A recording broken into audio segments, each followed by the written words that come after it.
located in the whole area that we're still making vases on the electrical wheel. Most of the vases are manufactured by machine for having lower cost of production. Let me show you what we do. The clay is local, it's from the area of machining. We prepare it like when we prepare the bed, so the clay is soft. We stack it in the center of the electrical wheel, and we press with the thumbs to give the depth of the vase. If we want to give the height, we just have to pull. If we want to make the belly of the vase, from the one side, from the interior side we press, and from the exterior we resist.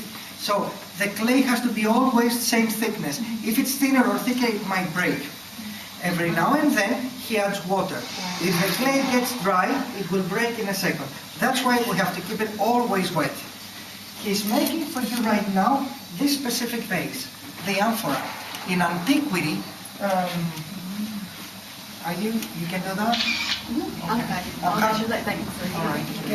This is the vase, we call it Panathinaikos Amphoreas. It's the amphora that they were giving to marathon runners. Except the olive reef, they were taking a vase like this one. Can you see the big one up there? Yeah. This is Panathinaikos Amphoreas in a big size. At the opening ceremony of the Olympic Games, that was the vase that was coming out.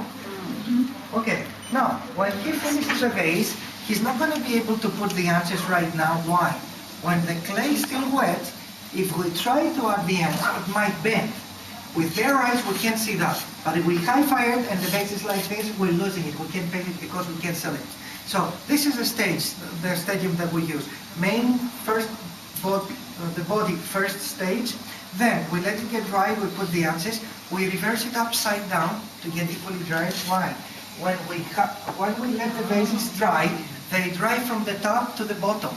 You can see that here is white, it's too dry, but down here is wet, right? If we put it like this inside the heat, it will explode with the difference of temperature. So we have to reverse it upside down. When it's equally drawn, with a sponge, we clean the surface, we make it very, very smooth, and it's going to be easy to be painted.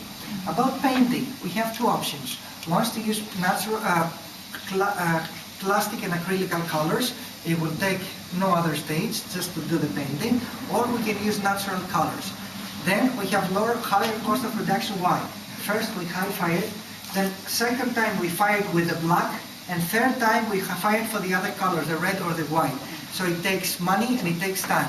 The same vase that we have made with the acrylical colors for the price of 50 euros, the same vase if we make with natural colors is going to be over 250.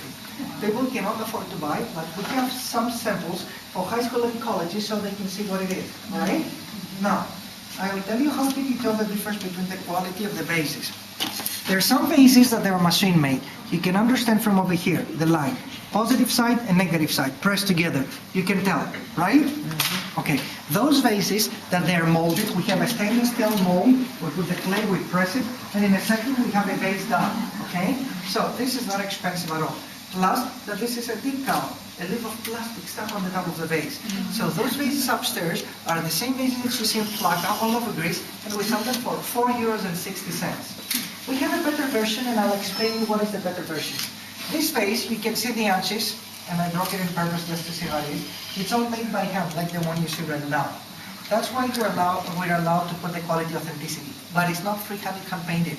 We do something smart to reduce the cost of production.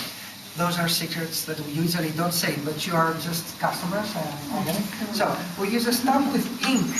We print the pentagram, and then it takes no painter to do the painting inside. Just fill up the empty space. So this helps us to reduce the cost of production.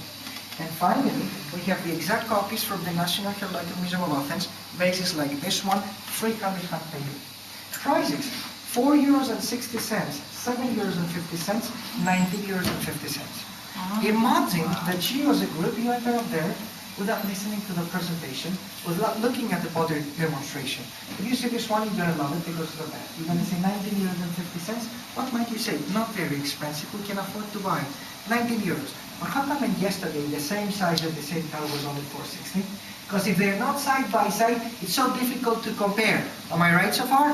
Yeah. So what I say is, I never say that the others, they have good quality products. Maybe they have very good quality.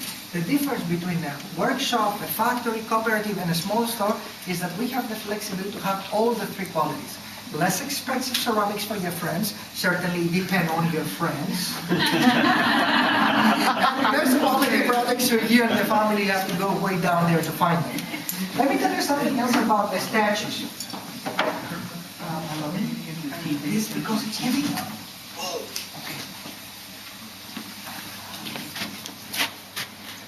The Venus of Milo, that's it. That's it, silicone. It's soft, see? Because it's going to be flexible when we put the liquid inside. So what we do is, we make a cast out of plaster, and inside we have silicone, which is very, very flexible. We put the two sides together, okay, and then we close it, and then we pour liquid inside. It gets frozen, we open up, and we have a statue done in 2 seconds. That's why the cost of production is so low. Let me show you how can you tell the difference. Sorry, it's heavy. It's like 10 pounds, this one. The Venus of Milo that I was telling you before, we sell it for €5. We sell it for €7.50. We sell it for €14.50. Why? Plaster, polyester, white alabaster. So it's a question not only of workmanship, but also of material. That's why when you walk up there, you will see 3 different